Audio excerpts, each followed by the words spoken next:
আজ যদি তোমাকে আমি একটা প্রশ্ন করি কেমন হয়?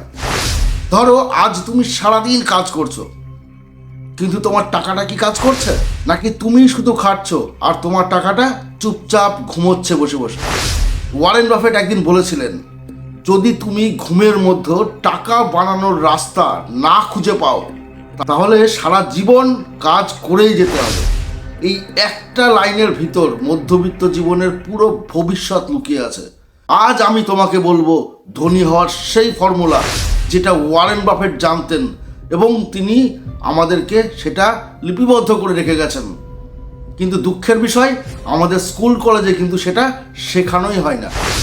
ধনী হওয়ার কোনো ফর্মুলাই আমরা স্কুল লাইফ বা কলেজ লাইফে কেউ শিখতে পারি না, সেখানে কোনো বিশেষ কোর্সও নেই।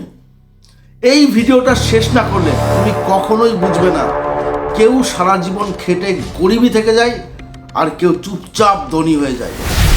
তাই স্কিপ না করে পুরো ভিডিওটা দেখো, আশা করব তোমার চিন্তাভাবনা পাল্টাবে, তোমার মধ্যে ধনী হওয়ার একটা প্রবণতা জাগবে। ওয়ারেন বাফেট কোনো জাদুকর কিন্তু তিনি নন, তিনি কিন্তু লটারিও জেতেননি বা রাতারাতি তিনি করোড়পতিও হননি। তিনি শুধু এমন একটা কাজ করেছিলেন যেটা 90% মানুষ করতে পারে না। তিনি অপেক্ষা করেছিলেন, ধৈর্য ধরেছিলেন। সবচাইতে ভয়ঙ্কর সত্যটা কি জানো? ওয়ারেন বাফেটের মোট সম্পদের 90%-এরও বেশি এসেছে তার জীবনের শেষ 20 বছরে। মানে যখন বেশিরভাগ মানুষ রিটায়ারের কথা ভাবে, তখন বাফেট আসলে ধনী হয়েছেন। এখন বলো, সমস্যাটা বয়সের নাকি ধৈর্যের? আমাদের ছোটবেলা থেকে শেখানো হয়েছে, ভালো করে পড়াশোনা করো, ভালো করে চাকরি পাও, তারপর জীবন সেট। কিন্তু বাস্তবে কি তা হয়? চাকরি পাওয়ার পর অনেক দায়িত্ব বাড়ে, শুরু হয় নিজেদের ইকোনমিক চাপ, তারপর আমরা ইএমআইয়ের ফাঁদে পড়ি। স্বপ্ন আমাদের আস্তে আস্তে ছোট হতে থাকে। মাসের শেষে আমাদের মাথায় একটাই প্রশ্ন করে, এই মাসটা কোনোভাবে কেটে গেলে তো হয়। ওয়ারেন বাফেট কিন্তু সেই ফাঁদটা অনেক আগেই বুঝেছিলেন। তিনি বলেছিলেন, বেশি আয় করলেই মানুষ কিন্তু ধনী হতে পারে না। ধনী হয় সেই ব্যক্তি যে নিজের টাকাকে বুদ্ধি করে ব্যবহার করতে জানে। তার প্রতিটা ফর্মুলাই না খুবই সোজা, কিন্তু তার নিয়মগুলো মেনে চলা খুবই কঠিন। আয় করো, সেভ করো, বিনিয়োগ করো, আর তারপর চুপ করে অপেক্ষা করো। এই অপেক্ষা শব্দটাই মানুষকে সবচেয়ে বেশি ধ্বংস করে দেয়। কারণ আমরা ফল চাই এখনই, তুরন্ত রেজাল্ট চাই। আমরা চাই দ্রুত টাকা হোক, আমার দ্রুত একটা গাড়ি হোক, দ্রুত স্ট্যাটাস মেনটেন যাতে করতে পারি আমি। কিন্তু একটা সত্যি জানো কি? দ্রুত যা আসে তা দ্রুতই চলে যায়। ঝুঁকি তখনই আসে যখন তুমি না বুঝে না শুনে টাকাটা ইনভেস্ট করে দাও।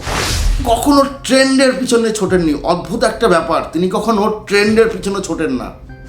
কারণ তিনি হুজুগে নন, তিনি হুজুগে পড়ে কোথাও টাকা ঢালেননি। তিনি এমন ব্যবসায় টাকা রাখেন যেটা তিনি বুঝতে পারেন, যেটা 10 থেকে 20 বছর পরেও থাকবে। এখন নিজেকে তুমি প্রশ্ন করো, তুমি কি জানো তোমার টাকা কোথায় যাচ্ছে? নাকি শুধু যাচ্ছে আর তুমি দেখছো সেটা? তিনি এত টাকার মালিক হয়েও তিনি একটা খুব সাধারণ বাড়িতে থাকেন। আজও প্রয়োজনীয় খরচ তিনি এড়িয়ে চলেন। তিনি কিন্তু কৃপণ বলে নয়, কারণ তিনি জানেন টাকা দিয়ে ইমপ্রেস করা মানুষ কখনোই নিজের মানুষ হয় না। স্ট্যাটাস কেনা যায়, কিন্তু সম্পদ তৈরি হয় না। আমরা আজ এমন এক সমাজে বাস করছি যেখানে মানুষ ধার করে বড় দেখাতে চায় নিজেকে। লোক দেখানোতে আমি তুমি সবাই পারদর্শী। গাড়ি আছে, বাড়ি আছে, কিন্তু সেভিংস জিরো। ব্র্যান্ড আছে, কিন্তু তার সিকিউরিটি নেই। বাফেট ঠিক উল্টো পথে হেঁটেছিলেন। তিনি আগে নিরাপত্তা বানিয়েছেন, নিজের ফ্রিডম বানিয়েছেন। কারণ তিনি বুঝেছিলেন যে আসলে নিজের সিকিউরিটি না থাকলে, নিজের ফ্রিডম না থাকলে নিজের ধনী হয়ে কোনো লাভ নেই, বা প্রচুর টাকা ইনকাম করে আলটিমেটলি শান্তি পাওয়া যাবে না, ধনী হওয়া যাবে না।